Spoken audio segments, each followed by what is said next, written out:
जिज्ञासु मित्रों, बहुत बहुत अभिनंदन है आपका दिव्य सृजन स्पिरिचुअल में। प्रत्येक दिवस की भांति आज फिर लाइव चर्चा लेकर हम यहाँ उपस्थित हुए हैं और आज का विषय है बिना ईश्वर के, बिना योग भक्ति के, बिना ईश्वर के, विदाउट ईश्वर, विदाउट गॉड, विदाउट भक्ति, मतलब कि बिना भक्ति के, बिना योग के दुखों से मुक्ति का उपाय क्या हो सकता है। जहां आपको भक्ति ना करनी पड़े, जहां आपको योग ना करना पड़े, जहां आपको ईश्वरीय सत्ता को ना मानना पड़े, उसे जानना भी ना पड़े, उसकी कोई आवश्यकता ना पड़े और आप दुखों से मुक्त हो जाएं आपके, क्योंकि ऐसा दावा किया गया है कि जब तक आप परमात्मा की प्राप्ति नहीं करेंगे तब तक आपके दुखों का अंत नहीं होगा। तो लेकिन अगर उसकी प्राप्ति ना करें और दुखों का अंत भी हो जाए तो कितना अच्छा हो। तो ऐसा कौन सा उपाय है कि बिना उसको जाने, बिना उसको प्राप्त किए दुखों का अंत हो जाए। यह संसार दुखमय है, यह संसार दुखालय है, तो इसमें दुख तो आएंगे ही आएंगे, अनेक प्रकार से आएंगे दुख। तो दुखों का अंत कैसे भी हो जाए, ठीक। तो ये हमें थोड़ा सा विचार करना है कि दुखों का अंत कैसे भी हो। तो अब श्लोक क्या कहते हैं उपनिषद के, इसी विषय पे चर्चा करते, इसीलिए आज का विषय ये है। चलिए देखते हैं। तो कहा जा रहा है यदा चर्म वदाकाशम वेष्ट्यन्ति मानवः तदा देवं विज्ञाय दुखस्यांतो भविष्यति। जब मनुष्यगण आकाश को चमड़े की भांति लपेट सकेंगे, चर्म वदाकाशम, यदा चर्म वदाकाशम वेष्ट्यन्ति मानवः, जब मनुष्य आकाश को चमड़े की भांति लपेट सकेंगे, अर्थात जैसे कि आपने, ये शरीर आपका है, इसमें चमड़ी है, चर्म है आपके आउटर में, इसके आउटर सरफेस में। तो यह जो चमड़ी आपने ओढ़ रखी है, बिल्कुल वैसे ही आप आकाश को ओढ़ लीजिए, या जैसे वस्त्रों को ओढ़ लिया जाता है, चादर कंबल ओढ़ लिया जाता है, तो वैसे ही आप क्या कीजिए, आकाश को ओढ़ लीजिए आप, ठीक है। और अगर आप आकाश को ओढ़ सकते हैं, यदि आप आकाश को ओढ़ सकते हैं, तो क्या कहा जा रहा है, लपेट लीजिए।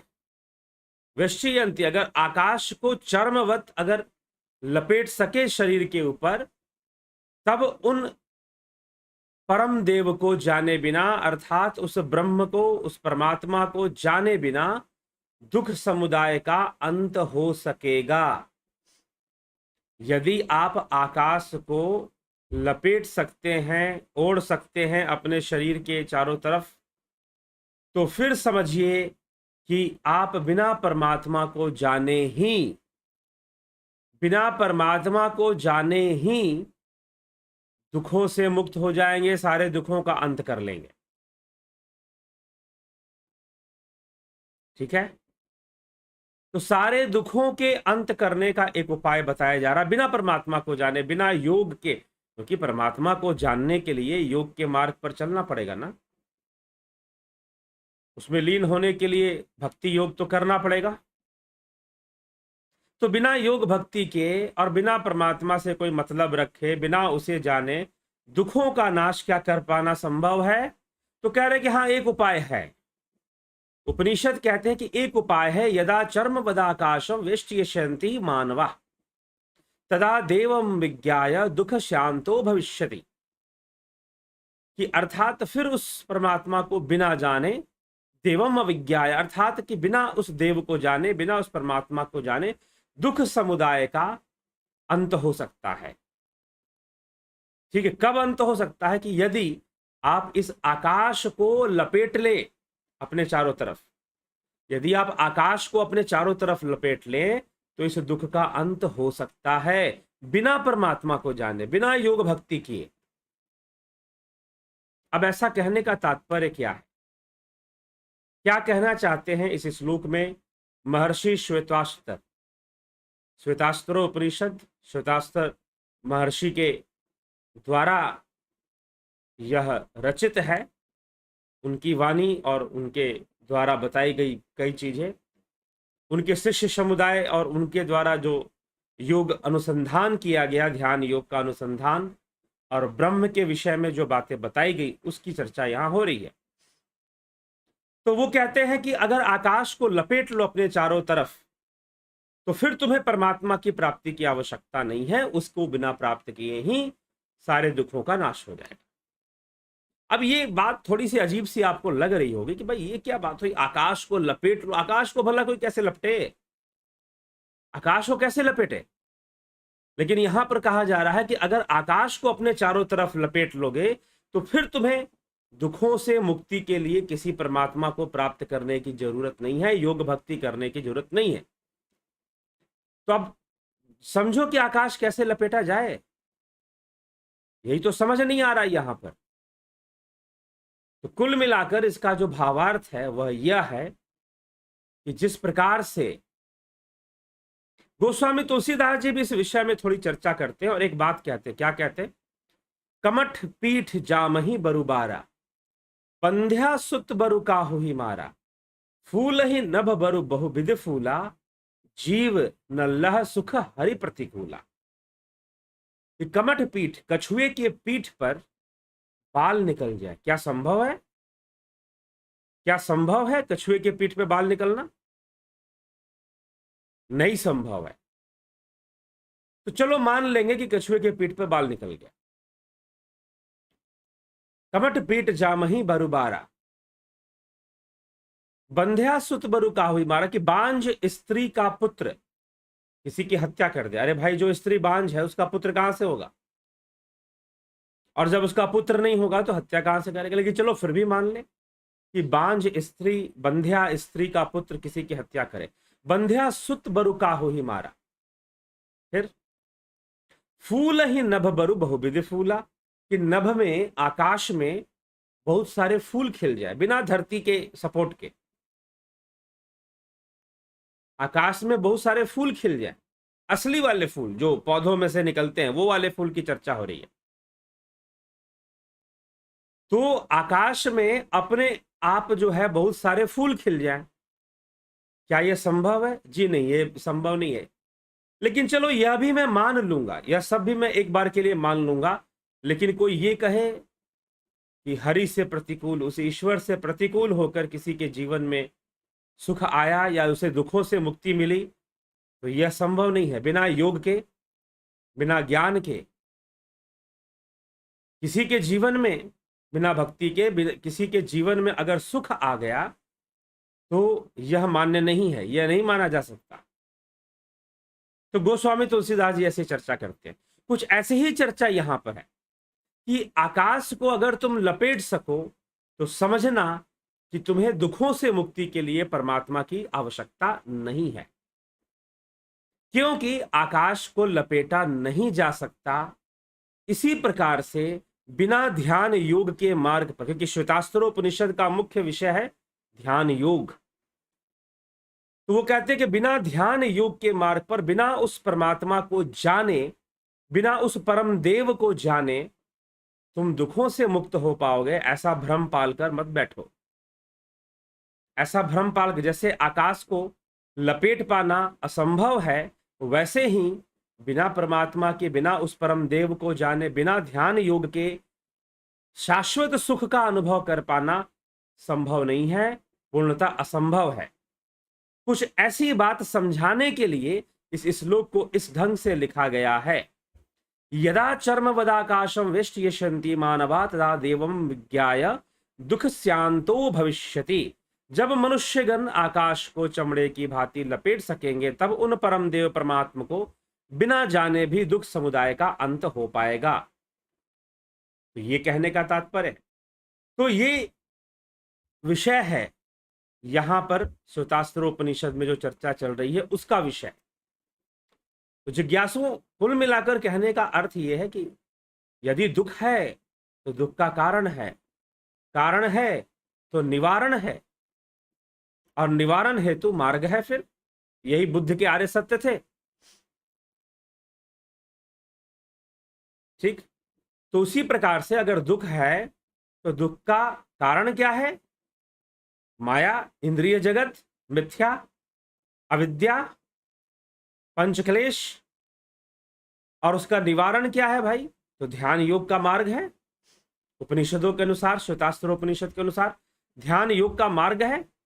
तो उसी को बताने के लिए कि भाई जब तक तुम उस ध्यान योग के द्वारा उस परमात्मा को, परमदेव को नहीं जान जाओगे, तब तक दुखों का अंत नहीं हो सकता है। ठीक, ये समझाने की कोशिश यहां पर की गई है।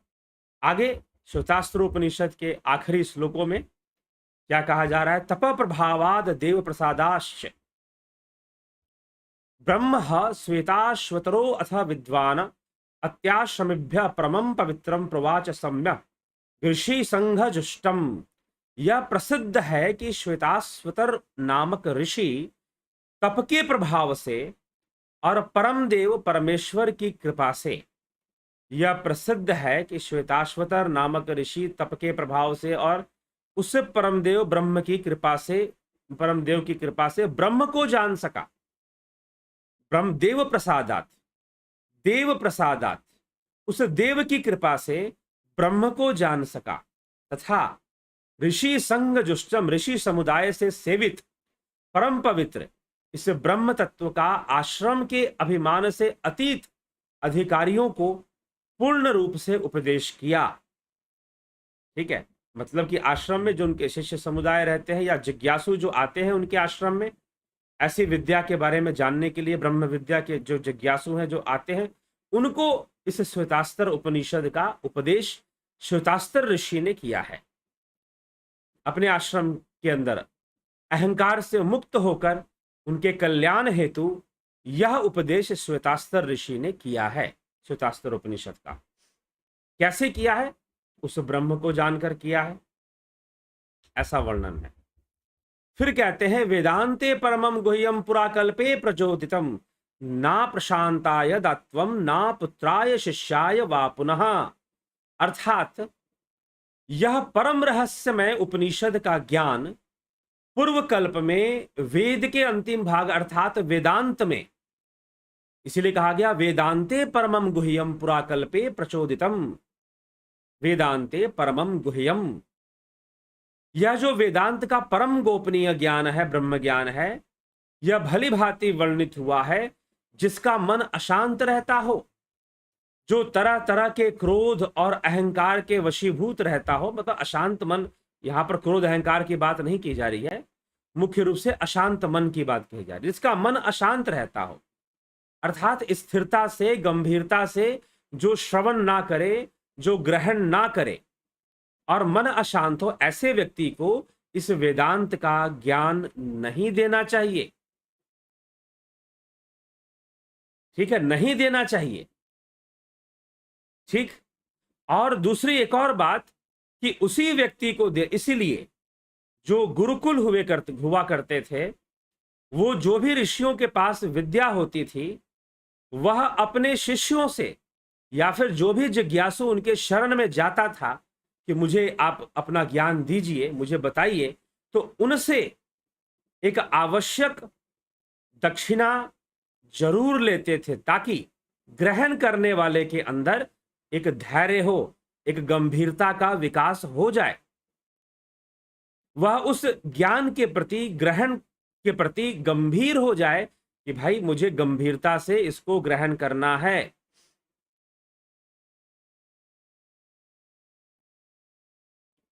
ठीक है, तो यह विषय है, गंभीरता से मुझे इसको ग्रहण करना है। तो इसीलिए जो व्यक्ति चंचल मन का है, अशांत है और बस ऐसे ही कौतूहल बस, कई लोग जानने के लिए आ जाते हैं, यहां अभी यूट्यूब पर भी और भी कई जगह पर अरे आप निःशुल्क ज्ञान दीजिए। अरे निःशुल्क ही तो चल रहा है यूट्यूब पे, सब बोलना शुरू कर देते हैं। लेकिन जब बात ध्यान योग की है तो वह गंभीर विषय है। वो चलते फिरते घूमते फिरते ग्रहण करने की चीज नहीं है, खाते पीते ग्रहण करने की चीज नहीं है, वह गंभीरता पूर्वक ग्रहण करने की चीज है। और यहां पर तो वेदांत के ज्ञान, उपनिषद ज्ञान के लिए कहा जा रहा है कि भाई चंचल मन वालों को मत दो, जिनका मन अशांत रहता है उनको मत दो। दूसरा क्या बताया गया कि इसका उपदेश नहीं देना चाहिए, या फिर आप उसी को उपदेश दो जो आपका पुत्र हो और आपका शिष्य हो। अगर आपका शिष्य है और अगर आपका पुत्र है, आपकी ही संतान है, तो आप उसे इस ब्रह्म विद्या। अब यहां पर क्यों लिखा गया पुत्र और शिष्य? इसलिए लिखा जा रहा है कि प्राचीन समय में उपनिषद जिस समय लिखे गए, उस समय जो ऋषि मुनि थे वो गृहस्थ जीवन में, जैसे कि वशिष्ठ ऋषि और भी कई ऋषि, सबके गुरुकुल थे। देखिए आजकल जो आश्रम व्यवस्था चल रही है हमारे देश के अंदर, वह एक सिस्टम में लोग चला तो रहे हैं, लेकिन वह वैदिक नहीं है। वैदिक आश्रम व्यवस्था वर्णाश्रम के नियम से फिर चलती है। और दूसरी बात क्या है कि उसमें जो गुरुदेव हैं वह ब्रह्मचारियों को शिक्षित करने हेतु, और जो जिज्ञासु हैं, राजा हो गए और कई तरह के लोग, उनसे ब्रह्म विद्या का ज्ञान लेने आते हैं। ठीक है, तो उनको योग्य समझ कर ही कि हाँ भाई ये आया है तो गंभीरता इसके अंदर होगी और यह धैर्यपूर्वक ग्रहण करेगा शांति से। अगर इसका मन बहुत अशांत है तो पहले उसे कहा जाए कि तुम्हारा मन अशांत है, इसीलिए अभी आप इसको ना ग्रहण करें, वेदांत के ज्ञान को बाद में ग्रहण करें, ऐसे कहकर उनको भेज दिया जाता था। या फिर ऋषि गुरु अपने पुत्र या अपने शिष्य को, क्योंकि वो गृहस्थ जीवन में ही होते थे, अगर हम उस समय के ऋषियों की चर्चा करें तो सभी ऋषि अपने गृहस्थ जीवन में रहते हुए गुरुकुल का निर्वाह करते थे। तो वो फिर कहते थे कि भाई, उपनिषद कहते हैं या तो आपका पुत्र हो या फिर आपका शिष्य हो, क्योंकि आप उसे आज्ञा दे सकते हैं ग्रहण करने की और गंभीर रहने की और सही तरीके, जो आपके प्रति आज्ञाकारी हो। आप उसको दें जो आपके प्रति आज्ञाकारी हो, किसी को भी ना दे दें ब्रह्म विद्या का ज्ञान या वेदांत का ज्ञान। ऐसा कहने का तात्पर्य यहां पर है। ठीक, आगे फिर कहा जा रहा है इस विषय में, यस्य देवे परा भक्तिर यथा देवे तथा गुरो तस्सेत कथिता हरेर्था प्रकाशन्ते महात्मना प्रकाशन्ते महात्मना। अब इस वेदांत के ज्ञान को ग्रहण करने वाले व्यक्ति के अंदर कौन सा गुण होना चाहिए? इस वेदांत के ज्ञान को ग्रहण करने वाले, यस्य देवे, जैसी श्रद्धा आपकी देवों में है, यस्य देवे परा भक्तिर यथा देवे तथा गुरु, कि जैसी श्रद्धा आपकी देवों में है, ठीक ना, परम भक्ति जो देव के प्रति है, वैसी ही श्रद्धा आपकी गुरु में भी बने जो आपको वेदांत का ज्ञान देने वाला है। वैसे ही श्रद्धा आपकी गुरु में भी बने, यस्य देवे परा भक्तिर यथा देवी तथा गुरु तस्सेते कथिता है अर्था प्रकाशन्ते महात्मना प्रकाशन्ते महात्मना। और जो ऐसी श्रद्धा, मतलब कुल मिलाकर ये तीन श्लोक जो आखिरी में जो कहे जा रहे हैं, उनका अर्थ ये है कि भाई इस वेदांत ज्ञान को अशांत मन वाले व्यक्ति को ना दिया जाए, अन्यथा अगर आप देना चाहते हैं तो ऐसे व्यक्ति को दे जो आपकी आज्ञा में रहता हो।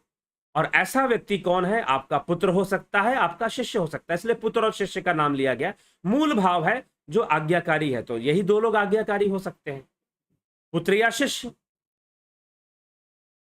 ठीक, तो इस भावना से हाँ, कोई जो भी आपकी मान लीजिए आपकी अर्धांगिनी आज्ञाकारी है या कोई भी आज्ञाकारी है, तो वो इसके अगर गंभीरता पूर्वक ग्रहण करना चाहते हैं, जैसे कि भगवान शिव ने पार्वती जी को जब ब्रह्म विद्या दी, ठीक है, तो जब ऐसी जिज्ञासा हो तभी तो कोई ऐसा ज्ञान लेने आएगा, बिना जिज्ञासा के तो आएगा नहीं।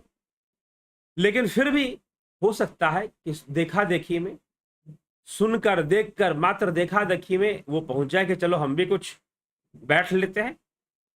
मात्र कई बार लोग क्या होता है ना कि धार्मिक इसलिए बनते हैं, आध्यात्मिक, क्योंकि समाज में अपनी पहुंच बनाना चाहते हैं, समाज में अपनी पहचान बनाना चाहते हैं, इसलिए कई बार वो धार्मिक बनना शुरू कर देते हैं। तो कुछ लोग सिर्फ हाथ इसलिए जोड़ते हैं ताकि दुनिया को दिखे कि ये भी हाथ जोड़ने वाले हैं। ठीक है, खासकर राजनीति के क्षेत्र में ऐसा ज्यादा हो जाता है, तो यह देखने को प्राय आता है। इसीलिए मात्र प्रदर्शन नहीं, भीतर से गंभीरता हो और तीव्र इच्छा हो समझने की, ज्ञान को जानने की, तो निश्चय ही ऐसे व्यक्ति को देना चाहिए, नहीं तो पुत्र शिष्य को देना चाहिए। और अब ग्रहण करता, देखिए देने वाले को तो बहुत ही देखकर समझकर देना चाहिए कि किसको दे रहा है। जिसको दे रहा है वो गंभीरता से ग्रहण करेगा, नहीं करेगा, पालन करेगा, नहीं करेगा, यह देने वाले को देखना ही चाहिए। लेकिन ग्रहण करने वाले, अब नियम बताया जा रहा है, ग्रहण करने वाले के लिए कहा जा रहा है कि भैया जो तुम्हारी भक्ति देवों में है, वैसे ही तुम्हारी भक्ति गुरु में भी बना लो, और फिर जाकर इस वेदांत का ज्ञान ग्रहण करो, फिर जाकर इस वेदांत का ज्ञान ग्रहण करो। ऐसा उपदेश दिया जा रहा है। यस्य देवे परा भक्ति यथा देवी तथा गुरु तस्यते कहता है अर्था प्रकाशन्ते महात्मना, प्रकाशन्ते महात्मना। ठीक है, तो उस महात्मा पुरुष के हृदय में क्या होगा, जो इस प्रकार का गंभीरता से वेदांत का ज्ञान ग्रहण करेगा, क्या होगा, वह ब्रह्म के रहस्य को जानेगा, ईश्वर के रहस्य को जानेगा। रहस्यमय अर्था कथिता अर्था प्रकाशन्ते, प्रकाशन्ते महात्मना। ठीक ना, उसी महात्मा के घट के भीतर वो प्रकाश प्रकट होगा, उसी महात्मा को ऐसा वेदांत का ज्ञान संपन्न हो पाएगा, नहीं तो नहीं हो पाएगा। तो देने वाले को भी बहुत ध्यान से देना है और लेने वाले को तो गंभीरता से लेना है, और गुरु को देव के समान समझना चाहिए, तब जाकर वो सही से ग्रहण कर पाएगा। क्योंकि देखिए भावना का भी बहुत महत्व होता है, गुरु के साथ आध्यात्मिक संबंध का भी बहुत महत्व होता है। एक कनेक्टिविटी बननी चाहिए, एक संपर्क आध्यात्मिक रूप से जब होता है तो शिष्य सही से ग्रहण करता है। ग्रहण करने में भी बहुत अंतर है, कौन कितना ग्रहण कर पाता है, तो अपनी अपनी योग्यता से शिष्य लोग ग्रहण करते हैं। ठीक, और अपनी श्रद्धा भक्ति से ग्रहण करते हैं कि गुरु के प्रति क्या देव की तरह, देवों में जैसी श्रद्धा तुम्हारी रहती है, क्या वैसे ही श्रद्धा तुमने गुरु के प्रति भी रखी हुई है क्या? अगर ऐसा है तो फिर ठीक है, बहुत कुछ ग्रहण कर लोगे, अन्यथा ग्रहण करने में कमी रह जाएगी। और ज्यादा चंचलता हुई, बिल्कुल गंभीरता ना हुई, तो शायद कुछ भी ग्रहण कर ना पाओ, कुछ भी ना ग्रहण कर पाओ, ऐसी स्थिति बन सकती है। तो श्वेतास्त्र उपनिषद की ये चर्चा जिज्ञासुओं यहां समाप्त होती है।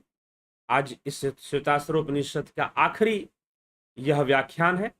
अब आगे हम कुछ और अन्य विषयों पे भी चर्चा करेंगे, और साथ ही साथ क्या करेंगे कि आगे छांदोग्य और बृहद आरण्यक उपनिषदों पर भी चर्चा आगे आएगी, अभी नहीं तुरंत, लेकिन आगे जरूर आएगी। तो ये श्वेतास्त्र उपनिषद, इसमें 44 वीडियोस लगभग हैं, 44 वीडियोस हैं, बहुत ही गूढ़ है और ध्यान योग आत्मविद्या से संपन्न है। तो जरूर जरूर इसको श्रवण करें और इसका लाभ उठाएं। तो बहुत बहुत आभार आप सभी का। पूर्व निश्चित था कि आज 9 बजे लाइव चर्चा नहीं कर पाएंगे, तो इसीलिए यह अपलोडेड प्रीमियर वीडियो आप देख रहे हैं, और आपके इसीलिए अपलोडेड है। तो आपकी टिप्पणियों, आप कमेंट जरूर करें, हम आपके कमेंट पर जरूर फोकस करेंगे, उससे संबंधित जानकारी देने की कोशिश करेंगे। परंतु आज लाइव चर्चा उस तरह से नहीं हो पाया, जैसे कि आप लोग लाइव में ही कमेंट करते हैं और प्रश्न करते हैं, उनका उत्तर भी साथ में दे दिया जाता है, तो वो आज संभव नहीं हो पाया है किसी कारण से। चलिए, कुछ पूर्व निर्धारित कुछ चीजें सामने थी जिस कारण से यह निर्णय लिया गया। तो जरूर श्वेतास्त्र उपनिषद की प्लेलिस्ट में जाकर पूरा इसको फिर से सुने और बातों को समझने का प्रयास करें। तो चलिए, इसी के साथ आज इस सभा का, आज इस व्याख्यान को, इस विमर्श को, इस प्रवाह को यहाँ विश्राम देते हैं, और कल फिर 9 बजे आपसे मिलने के लिए यहाँ पर उपस्थित हो जाएंगे, कोई नए विषय के साथ, एक नई लाइव चर्चा के साथ। तो आप भी जुड़े रहें, और ध्यान योग का कोर्स अगर आप करना चाहते हैं तो निश्चय ही आप फिर उसको ज्वाइन करना पड़ेगा। 20 सितंबर से शुरू होगा अगला ध्यान योग का कोर्स। रविवार से आप उसको ज्वाइन कर सकते हैं। तो चलिए इसी के साथ विराम देते हैं इस व्याख्यान को, इस सभा को। बहुत बहुत आभार आप सभी का।